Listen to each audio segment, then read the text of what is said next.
Hello students, હું આપ સૌનું હાર્દિક સ્વાગત કરું છું મારી યુટ્યુબ ચેનલમાં, જેનું નામ છે જીટીયુ સ્ટુડન્ટ્સ. તો ફ્રેન્ડ્સ, આજના આ વિડીયોમાં હું જે તમારી માટે સબ્જેક્ટ લાવ્યો છું એ છે ઇન્ડિયન કોન્સ્ટિટ્યુશન, એટલે કે ભારતનું બંધારણ, જે બેઝિકલી ડિગ્રી એન્જિનિયરિંગ સેમિસ્ટર 3 માં આવે છે.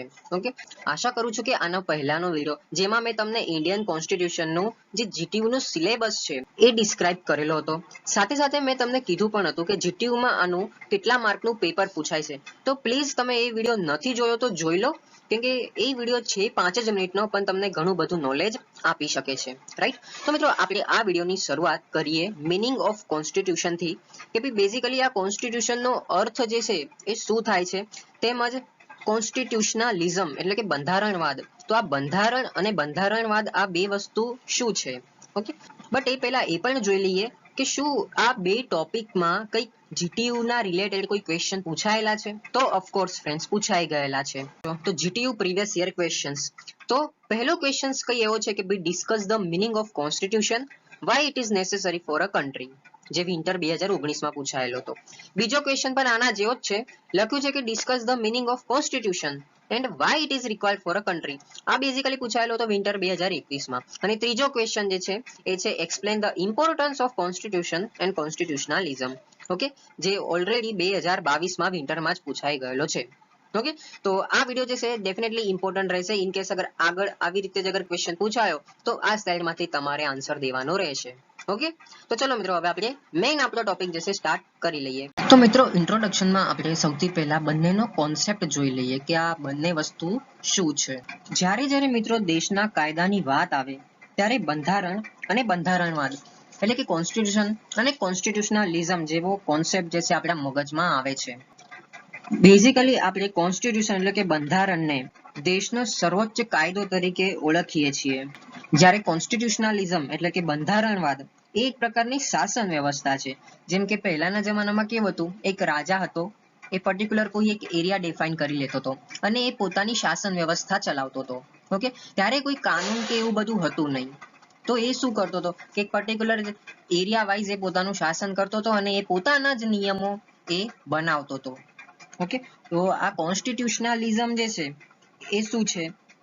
તો કોન્સ્ટિટ્યુશનલિઝમ એ એક પ્રકારની શાસન વ્યવસ્થા છે જેમાં ગવર્મેન્ટની પાવર જે છે તે કાનૂની નિયમો દ્વારા લિમિટેડ હોય છે, એટલે કે મર્યાદિત હોય છે. એનાથી વધારે એ નિયમોને તોડી નથી શકતો.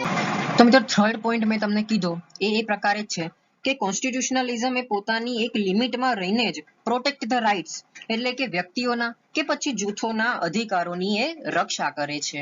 Okay, in such a system એટલે કે કયા પ્રકારની સિસ્ટમ? તો કે કોન્સ્ટિટ્યુશનલિઝમની સિસ્ટમમાં જે ગવર્મેન્ટનો પાવર જે છે એ લિમિટેડ હોય છે. હવે ક્વેશ્ચન કેમ? તો કે બીકોઝ ઓફ કોન્સ્ટિટ્યુશન એટલે કે બંધારણ. બંધારણમાં મિત્રો અમુક ગવર્મેન્ટને પ્રોવિઝન્સ આપવામાં આવેલા છે, અમુક રેગ્યુલેશન્સ આપવામાં આવેલા છે, તેમજ અમુક તેમાં મેઝર્સ છે, નોર્મ્સ છે, જે આપણે આગળ જતા જે ધીરે ધીરે સ્ટડી કરીશું. બરાબર? In order to understand the 5 concept. કયા 5 કોન્સેપ્ટ? તો કે કોન્સ્ટિટ્યુશન, પ્રોવિઝન્સ, રેગ્યુલેશન્સ, મેઝર્સ અને નોર્મ્સ. તો આ 5 કોન્સેપ્ટ સમજતા પહેલા તમને એ ખબર પડી જોઈએ કે આ બધા વચ્ચેનો ડિફરન્સ શું છે, તેમજ તેમાં સિમિલારિટીઝ શું છે. તો આ બધું પણ આપણે ધીરે ધીરે આગળ જતા સમજીશું મિત્રો. ઓકે, નાઉ ધ ક્વેશ્ચન કે ભાઈ આપણે આ કોન્સ્ટિટ્યુશન વર્ડ તેમજ આ કોન્સ્ટિટ્યુશનલિઝમ જે આ વર્ડ જે છે ક્યાંથી આવ્યો, આનો આઈડિયા જે છે બેઝિકલી ક્યાંથી આવ્યો? તો કોન્સ્ટિટ્યુશન એટલે કે બંધારણનો આઈડિયા જે છે એ પ્રાચીન સમયમાં જે ગ્રીસ હતું, બરાબર, તો આ ત્યાંથી જોવા મળ્યું હતું. જ્યારે આ કોન્સ્ટિટ્યુશનલિઝમ જે છે એ આપણે બનાવેલું છે, એનો મતલબ એવો એ કોઈ પ્રિન્સિપલ ઉપર આધારિત છે. ઓકે, જ્યાં આગળ ગવર્મેન્ટ જે છે પોતાના નિયમો બનાવે છે, પોતાના રૂલ્સ બનાવે છે, બરાબર, પણ આ રૂલ્સ જે છે લિમિટેડ પણ હોય છે. Okay friends, I just hope કે તમને આ બેઝિક કોન્સેપ્ટ તમને ક્લિયર થઈ ગયો હશે કે ભાઈ આ કોન્સ્ટિટ્યુશન શું છે અને કોન્સ્ટિટ્યુશનલિઝમ જે છે એ શું છે. જો ના ખબર પડી હોય તો પણ કઈ ટેન્શન લેવાની જરૂર નથી. હવે આપણો જે મેઇન ક્વેશ્ચન જે છે કે ભાઈ મીનિંગ શું થાય છે કોન્સ્ટિટ્યુશનનો અને કોન્સ્ટિટ્યુશનલિઝમનો, એ હવે સ્ટાર્ટ થાય છે. ઓકે, તો ધ્યાન રાખજો. હવે જોઈએ મીનિંગ ઓફ કોન્સ્ટિટ્યુશન એટલે કે બંધારણનો અર્થ જે છે શું થાય છે. આ વસ્તુ તમને ખબર હોવી જોઈએ. ઓકે, કેમ કે એક્ઝામમાં આવો જ ક્વેશ્ચન તમને પૂછાશે. તો મિત્રો, આપણે બંધારણની અગર ડેફિનેશન આપતી હોય ને તો એ ખૂબ કોમ્પ્લેક્સ છે. હવે ક્વેશ્ચન કે ભાઈ કેમ ભાઈ કોમ્પ્લેક્સ, કેમ કે છેલ્લા 2 સેન્ચુરી દરમિયાન આમાં જે છે ઘણા બધા ચેન્જીસ જે છે આવ્યા છે, એટલે આપણે ડેફિનેશન ઓફ ધ કોન્સ્ટિટ્યુશન આપી શકતા નથી. અકોર્ડિંગ ટુ ધ વેસ્ટર્ન કોન્સેપ્શન્સ, બંધારણ જે છે એક એવું ડોક્યુમેન્ટ છે કે જે દેશના બેઝિક અને ફંડામેન્ટલ લોનો સમાવેશ કરે છે, તેમજ ઓર્ગેનાઇઝેશન ઓફ ગવર્નમેન્ટ એટલે કે સરકારની રચના અને પ્રિન્સિપલ ઓફ સોસાયટી એટલે કે સમાજના સિદ્ધાંતોને કઈ રીતે લિમિટમાં રાખવા તે આપણને શીખવાડે છે. કોણ? તો કે કોન્સ્ટિટ્યુશન એટલે કે બંધારણ. ઓકે, યેટ ઓલ થ્રુ ઘણા બધા એવા દેશોમાં બંધારણ જે છે તેનું પોતાનું લખાયેલું છે, પરંતુ જ્યારે આપણે ઇન્ડિયાની વાત કરી લઈએ તો આપણું ઇન્ડિયાનું જે કોન્સ્ટિટ્યુશન જે છે એ લિવિંગ કોન્સ્ટિટ્યુશનમાં ગણાય છે. બહારની જે કન્ટ્રી જે છે એ લોકોનામાં લિવિંગ કોન્સ્ટિટ્યુશન નથી, એ ફક્ત ઇન્ડિયાનું જ છે. હવે ક્વેશ્ચન કે કેમ? કેમ કે જેમ જેમ આપણી સોસાયટી બદલાય છે એટલે કે આપણો સમાજ બદલાય છે, તેમ તેમ તેના નિયમો કાયદાઓ પણ જે છે એ બદલાય છે. ધેટ્સ વાય એમાં આપણે ઇમ્પ્લિમેન્ટ કરીએ છીએ, કોન્સ્ટિટ્યુશનમાં શું કરીએ છીએ? ઇમ્પ્લિમેન્ટ કરીએ છીએ. તો ધેટ્સ વાય આપણે એવું કહી શકાય કે આપણું ઇન્ડિયાનું જે કોન્સ્ટિટ્યુશન જે છે એ લિવિંગ કોન્સ્ટિટ્યુશનમાં ગણાય છે. Furthermore, in some cases, there is no single document that defines all aspects of the state. એટલે કે કોઈ અગર આપણે રાજ્યની વાત કરી લઈએ તો આપણા ઇન્ડિયામાં બહુ 28 રાજ્યો છે, તો મિત્રો એ લોકોનું આવી રીતે અલગથી કોન્સ્ટિટ્યુશન બનાવવું એ થોડું મુશ્કેલ પડી જાય છે. So rather several different documents and agreements that defines the power of the government and provide a comprehensive all through not unitary legal framework. Constitution has also been defined as a basic norms of the state.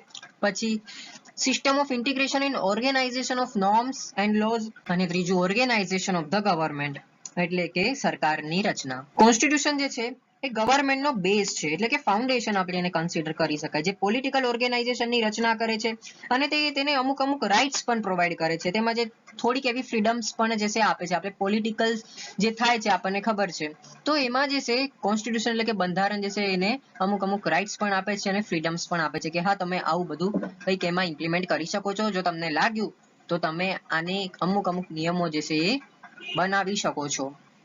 સો એવું કહી શકાય કે ભાઈ બંધારણ જે છે એ ગવર્નમેન્ટનો એક foundation છે, બેઝ છે. ઓકે, આઈ જસ્ટ હોપ કે આ મિનિંગ ઓફ કોન્સ્ટિટ્યુશનમાં તમને કઈ કન્ફ્યુઝન નહીં હોય. હવે મિત્રો આપણે જોઈએ મિનિંગ ઓફ કોન્સ્ટિટ્યુશનલિઝમ. ઓકે, તો કોન્સ્ટિટ્યુશનલિઝમ એટલે કે બંધારણવાદ એ એક પ્રકારની શાસન પ્રણાલી છે, જેમ મેં તમને કીધું એ રીતે, જેમાં ગવર્નમેન્ટનો પાવર જે છે એ લિમિટેડ હોય છે, એટલે કે તેમને પણ કોઈ પર્ટિક્યુલર લોઝ, ચેક્સ અને બેલેન્સ બનાવીને શાસન કરવું પડે છે in order to recognize authority with individual and collective freedoms. The principle of constitutionalism must be understood in opposition of the non-constitutionalism. હવે ક્વેશ્ચન કે કઈ રીતે? તો જો આગળ લખ્યું છે a system in which the government uses its power in an arbitrary fashion without respecting the citizens' rights. હું આને તમને એક ઉદાહરણ દ્વારા સમજાવવાનો પ્રયત્ન કરું છું. સપોઝ કરો કોઈ એક પર્સન છે, એને કોઈ નિયમનો બહિષ્કાર કર્યો છે, સો એઝ પર સુપ્રીમ કોર્ટ એને કોઈ પર્ટિક્યુલર સજા થઈ કે તમને આજીવન કારાવાસ. તો મિત્રો એટલે આમાં એવું કહે છે કે ભાઈ કોન્સ્ટિટ્યુશનલિઝમ જે છે એ એક પ્રકારનું ઓપોઝિશન છે નોન કોન્સ્ટિટ્યુશનલિઝમ, રાઈટ? કેમ કે એમાં without respecting the citizens rights, એટલે કે રાઇટ્સ એવું કહે છે કે બધાને જીવવાનો અધિકાર છે, રહેવાનો અધિકાર છે, એવું તેવું આપણે આગળ ભણીશું. તો આ શું થઈ ગયું? તો એક પ્રકારનું without respecting the citizens rights. Okay, તો આ વસ્તુ કોન્સ્ટિટ્યુશનલિઝમમાં આવે છે મિત્રો. ઓકે, જે આપણે આગળ જઈને ડેફિનેટલી સમજીશું, બરાબર? સો કોન્સ્ટિટ્યુશનલિઝમ અને કોન્સ્ટિટ્યુશન નો જે આઈડિયા જે છે એવું કહી શકાય કે એક પ્રકારે પ્રોગ્રેસ એટલે કે પ્રગતિ તેમજ સ્પ્રેડ ઓફ ડેમોક્રેસી સાથે જોડાયેલો છે. ઓબ્વિયસલી મિત્રો વાત છે, કોઈ પણ વસ્તુના બે ઇફેક્ટ હોઈ શકે, કાં તો પછી એક પોઝિટિવ ઇફેક્ટ, કાં તો પછી નેગેટિવ ઇફેક્ટ, રાઈટ?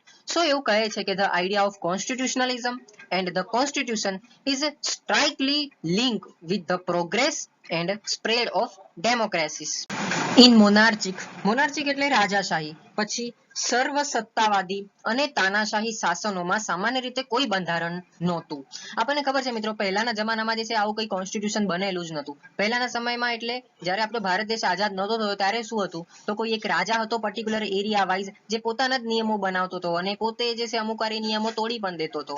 ઓકે, તાનાશાહી શાસનોમાં વ્યક્તિગત અને સામૂહિક અધિકારોની ઘણી વખતે અવગણના થતી હતી અને સરકાર જે છે આમાં કઈ પહેલ બી ના કરી શકાય કેમ કે કોઈ ત્યારે લો કે પછી કાયદો કઈ બનેલો જ નહોતો બરાબર તેમજ એવું કોઈ ડોક્યુમેન્ટ જે અત્યારે આપણું ઇન્ડિયન કોન્સ્ટિટ્યુશન જે છે લખાયેલું ત્યારે એ સમયમાં એવું પણ કઈ નહોતું બરાબર તો ગવર્મેન્ટ જે છે કઈ જ નહીં કરી શકતી હતી પરંતુ આપણે હવે કહી શકાય કે છેલ્લા કેટલાક સદીઓમાં શું પરિવર્તન આવ્યું છે તો કે રાજકીય પરિવર્તન આવ્યું છે પછી લોકશાહી વિચારોની પ્રગતિના કારણે આપણો જે કોન્સ્ટિટ્યુશનલિઝમ જે છે એ ધીરે ધીરે વિકાસ પામ્યો છે ઓકે આઈ જસ્ટ હોપ કે તમને મીનિંગ ઓફ કોન્સ્ટિટ્યુશન તેમજ મીનિંગ ઓફ કોન્સ્ટિટ્યુશનલિઝમ નો આ જે કોન્સેપ્ટ જે છે ક્લિયર થઈ ગયો હશે રાઈટ